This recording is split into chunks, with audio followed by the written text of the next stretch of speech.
nice to see a senior have a night like Tarek did. Yeah, Tariq was good. I mean, I thought that was about the most aggressive he's been all year as far as looking to score and making post moves in there.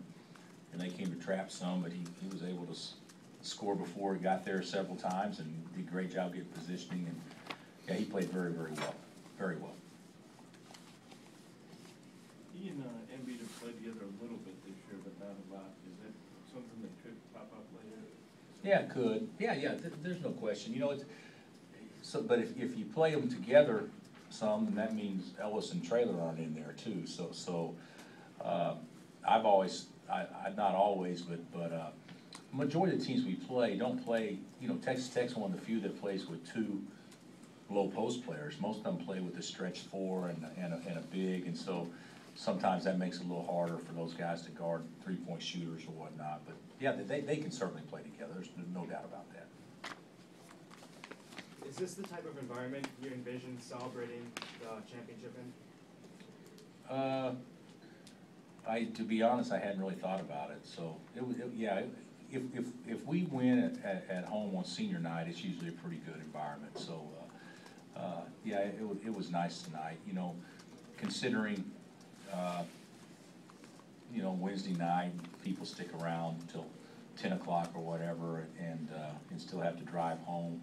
I thought you know, it's one of the reasons why kids pick to come here is because, you know, fans do love their players, and there is a love affair with them and with that, and I think tonight you definitely witnessed it as well, like we do every year.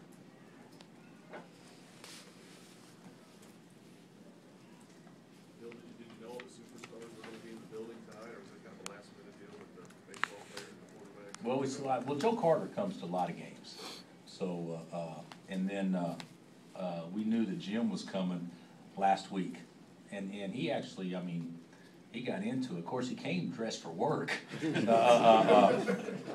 I said, "Are those $5 pants your wife's made a big deal out of?" And he said, "No, they cost $43."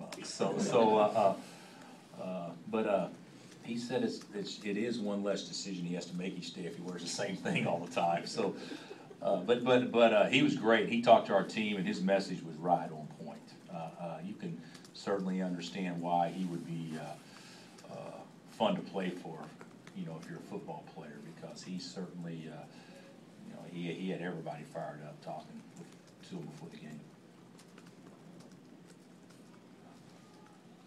Once the shift starts happening now, or does it start happening now, as you're moving out of the conference season and trying to take aim on postseason, is there a shift in attitude or routine?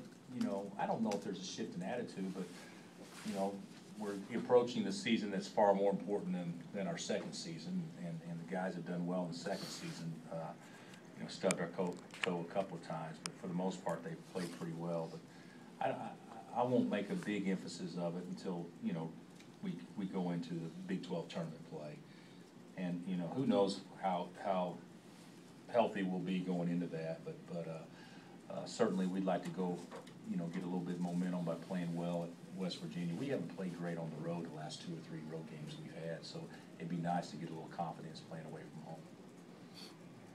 Bill, you know, a lot of teams across the country are losing at this point. You know, a lot of the better teams. For seeding purposes, I mean, do you use that as motivation for your guys? You've won it outright. This is what can be ahead for you. You know, we did talk a little bit about it today, but you know, we just lost 2. You know, so we're one of the ones that have lost. You know, the thing I've often thought, God, if we could just be a 1 seed and we could just do this and do that. And I'm not sure a 1 seed guarantees success, and I'm not sure there's a huge difference. It's more about matchups than it is what you're seeded. And I think from an ego standpoint, everybody wants to be the so-called 1, and we've been 1, I guess, 5 of the last 7 years. And we may be in the conversation now, but we won't be unless we play well. But moving forward, but I just want us to have as much momentum and be as healthy as we possibly can moving into the NCAA tournament, regardless of what seed line we're on. Bill, as many first-place finishes as your teams have had, I imagine there's been another occasion where that happened on a loss. But have you ever busted open the hats and T-shirts No. on a loss? No, we would never do that. I mean, that's like celebrating your birthday after you just got fired from your job. I mean, so, I mean, who would do that? And I would be disappointed if our players wanted to celebrate when they just had their butts handed to them. So, that won't happen. But I don't think that would happen anywhere, to be honest with you, Blair. I can't see that happening anywhere. What we should have done, looking back, hindsight being 2020, we should have celebrated when we beat Oklahoma, because that would have clinched a piece of the league. But I've always thought you don't celebrate tying, you only celebrate winning, and at least in a conference situation when there's that many games left. But we probably could have done a better job with the celebrating part of it. But I don't think our guys really get into that much anyway. It's not a big deal to them. Bill, you mentioned the Big 12 tournament, and Nadir had said that the Sprint Center is like a second home to this team. As someone who's coached a fair number of games in that building, in what ways is the energy, the sense of energy, similar to what you get when you coach here? Especially no, I don't think it's the same as coaching here, but it is going to be a pro KU crowd, without question. I guess if K-State and us are in the same session, it's maybe split a little bit, but for the most part, it'll be a pro KU crowd. And no, it's right. Last year we played 8 games in the Sprint Center, 8, and we had some success playing those games. But this year, we got a whole new team, and we've been over there once. So I don't know if everybody feels exactly the same way Nadir does on that. But we are happy it's in Kansas City in that neutral setting. theoretically neutral setting. Anything else? Were you impressed with Wiggins? He came in here and thanked the fans and everything. Was he nervous today?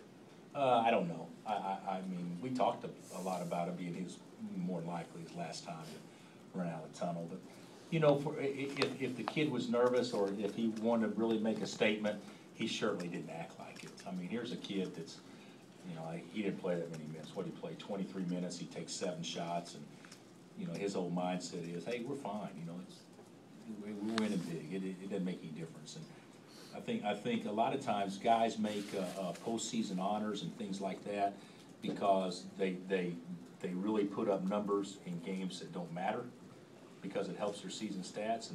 And in a situation like this where the game was in hand, it doesn't matter to Andrew. And I think that's one thing that's really cool about him. How about his case for Big 12 Player of the Year? Well, I'm biased. I don't think there's a clear-cut guy. And I don't know if you can make a case for Kane, you can make a case for Ejim. But if you do that, then you have 2 guys that you're making a case for Big 12 Player of the Year that haven't had the same success that we've had. Obviously, there's other players you can make a case for, but to me, with our team being 14-3 and the next best team, I guess, being 11-6, to me, it's almost a logical no-brainer.